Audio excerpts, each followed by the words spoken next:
What's going on, everybody? Welcome back to Unspoken Reviews. I hope you guys are having a fantastic day, and we're having another review of X-Men 97, Episode 4, entitled Motendo / Life Death. All right, so this episode was pretty awesome. It was definitely a video game era callback to the late 80s, early 90s of the Nintendo, Sega Genesis era. And this episode centers around Jubilee and Storm. And like I said before in previous videos, guys, this video is going to be part review, part reaction, and part spoilers. So if you guys don't want to have any spoilers and you want to take time to check out the episode, come back here, watch the video, and we could talk about it. All right. So like I said, the first half, entitled Motendo, is definitely about Jubilee. You know, she's turning 18 years old, a nice pinnacle age for everybody who's ever turned 18 or about to. We all know how great that feels, become the official adult. And she's excited about it, wants to spend some time doing it. But of course, Magneto is a little stickler about it. You know, he wants to train the X-Men to be ready for Sinister, which is, you know, pretty much a good argument as far as I see. And we kind of get like a bit of a interesting love triangle moment where, you know, Gambit in his cutoff shirt comes off to offer Rogue some tea or coffee, but it turns out Magneto has already beat him to the punch and uses his magnetic powers to drop some sugar into her drink. And, you know, it's getting really awkward seeing these two battling out over Rogue. And I don't know if she's acting oblivious or she doesn't. I'm pretty sure she knows it, but she's kind of acting oblivious to it.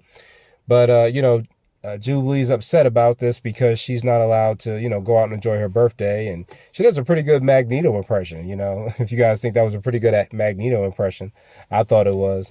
But she ends up looking at the Motendo, which is actually kind of a callback to the Nintendo. You know, if anybody knows, the Nintendo was one of the biggest video game consoles to come out in the, you know, in the 90s era.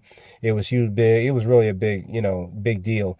And inside the cartridge has like a Sega Genesis game, which I think it was X-Men Mutant Apocalypse. I'm not exactly sure.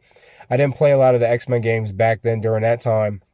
But one of the ones that I definitely enjoyed was the X-Men arcade game. Now, you actually guys can actually get that game in the actual arcade form. You can actually have it delivered. I think they have them at a Walmart, I believe, for like $100 or something like that.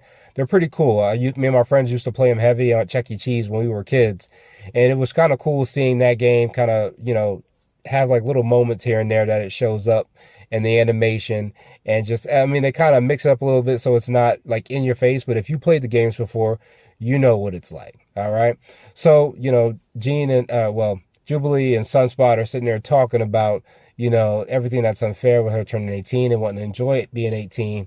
And she makes a comment about video games where she says people who hate video games have a hard time playing them. And that's actually kind of true when you get it right down to it. Those are people who don't like them. And what happens is the game actually ends up taking both of them over. They end up getting caught up by some of their wires and they get transferred inside the game to have to deal with Mojo. And if you guys know who Mojo was, he was in the X-Men animated version. Basically, he has control over anything that's technological, you know, advanced. So anything from TVs, movies, video games, this guy has his hands in it. And he ends up trying to control Jubilee in order to get her to play the game, in order for him to gain back some of his power. And at first, Jubilee's, you know, somewhat excited about it, thinking it's cool. And we get like nice little callbacks to the first X-Men episode where she gets, you know, pulled out of the building by the Sentinel, and her and Sunspot have to try to fight them off to try to escape. And like I said, the animation kind of is a bit of a, you know, callback to those X-Men games, like the way they're fighting, the special abilities that she uses. Like, you know, like if you play those X-Men animated games, they have their special power attacks that they do that you could save. I think you could do it like 4 to 6 times depending on the game. And I thought it was pretty cool that it did a callback to that. Well, in the meantime, she ends up kind of getting away from Mojo, and she ends up running into an older version of herself, which is an older Jubilee that's actually voiced by the original voice actress that did Jubilee. They ended up working together, and it was pretty cool because you get to see exactly how powerful Jubilee's powers become with age. And she has like kind of like this pretty cool atom ability where she kind of throws together like a supernova of fireworks and she throws it at Mojo, and they end up taking him out, which was pretty awesome. It was a pretty awesome episode. It was about pretty much like a coming to age story for her, realizing that there's, you know, she can be at the age she's at right now, but she has to accept that with time, growing older is not a terrible thing. You know, she'll have family and friends and people that she'll be able to go through situations with that will change her life. And I thought it was a pretty cool episode for her. It was a pretty good highlight that she deserved. I remember watching a lot of the X-Men animated series, and I feel like she didn't get a lot of that love in that show. She was just kind of like a feature character. She had her first episode, and then, every once in a while she would be in an episode, but she wasn't a highlight. In this episode, she was very much a highlight, and I appreciated that. I appreciated that they kind of brought back the old voice actress as well and kind of did like a passing the baton thing. I thought that was pretty cool. So Life Death was pretty interesting as well. In Life Death, we kind of got to figure out what happened with Storm after she met with Forge in the last episode. And in this episode, Forge is trying to help her regain that her powers. And it's kind of like a bit of a callback to the movie How Stella Got Her Groove Back. This is kind of like how Storm got her groove back, which I thought was pretty funny. It was actually pretty cool seeing her go through it. And she was going through it. She was still really defeated about not having her powers. And, with Forge, we got to see him talking about how he ended up losing his limbs during the war and his struggle with his mutant abilities, being able to understand, piecing all these things together in his mind, but not exactly sure how to explain it or how to actually use it properly. And we actually got a little bit of a nice callback, a poster with X Factor, and we see Forge being part of that group, which included Polaris and Multiple Man and Havoc. And it was pretty cool seeing him have pictures of where he came from.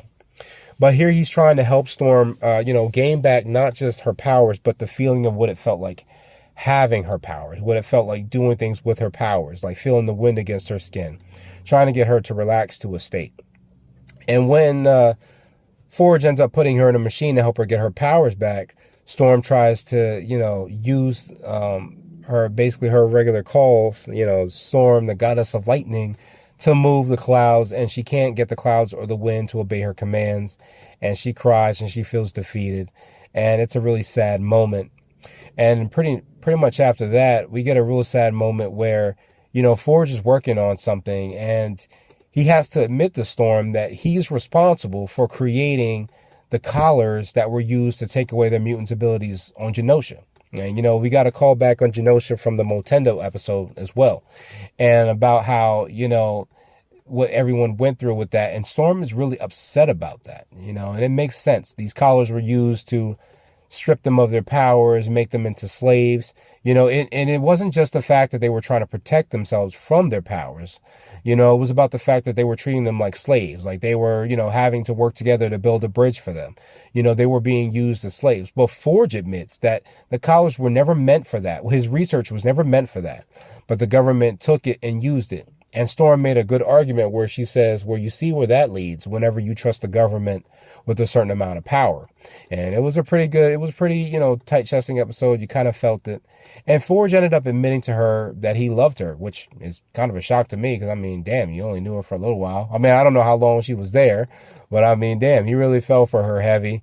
And, it is a bit of a callback to the comics, but not also that, but the audio drama I've been listening to. I'll put another link in this one so you guys can check it out if you guys haven't seen it. But it was pretty gut-wrenching, and she was really heartbroken. And even though she tried to tell Forge, Forge tried to tell her that he loved her, she smacked him and told him that, you can't just be saying that like that, like to try to get out of it. So she's still really pissed off at him. So she ends up trying to leave, or what looks like leave, and she's attacked by a certain entity. We can't be exactly sure who it is. I'm not exactly sure it is. I thought it was Shadow King at first. Perhaps it might be. But it seems like she's been attacked by something of her own anxiety and her own sadness. And, Forge is trying to help her come to terms with it. And the episode ends with this force attacking her. So overall, I like the episode. Definitely centered around Jubilee. It definitely gave her a bit of due that she deserved. And it definitely went back and talked about Storm in a manner that we didn't forget about her, which I really liked. And getting to see her go through this and see how it affects people who have powers and lose them. Because sometimes in the iteration of X-Men, we see them always say they wish they could be normal. In this one, we kind of see someone become normal, and the fact that that's not what they want. They want to stay being a mutant. They love being a mutant. They love the way it makes them feel, what they're able to do. And watching her lose her powers and that effect that it had on her so heavily, it was really gut-wrenching. And I'm hoping that we continue to see how this goes, whether she gets her powers back or not. I'm kind of hoping she doesn't, because the storm that doesn't get her powers is pretty badass. If you guys haven't seen it, I have, and I think it's pretty awesome. But if she does get her powers back, it'll be awesome. If she does not, she'll be awesome in her own right. I hope you guys enjoyed the video. I'm definitely going to be doing Monkey Man next, which is going to be my first movie review. That's pretty much going to be coming out Monday. But I hope you guys enjoyed the review, and I'll catch you guys in the next one. Later.